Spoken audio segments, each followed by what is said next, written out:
Magandang araw! Ako po muli, si Teacher Liza. May papakilala muli ako sa inyo. Siya ay isang bayani. Siya ay si General Isidro Torres. Si Isidro Torres na binansagang matanglawin ng Katipunan ay isang revolusyonaryong Pilipino mula sa Bulacan na lumaban para sa kalayaan ng Pilipinas noong panahon ng pananakop ng mga Kastila.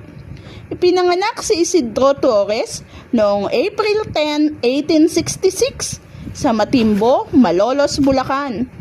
Noong 1890, palihim siyang sumapi sa Katipunan at binuo ang sangguniang lalawigang Balangay Apoy na sangay ng Katipunan sa Bulacan.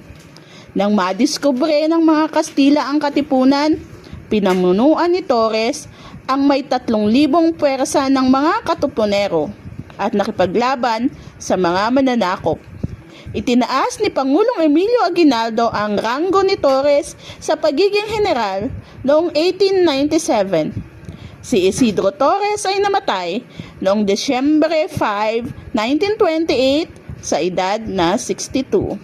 Maraming salamat!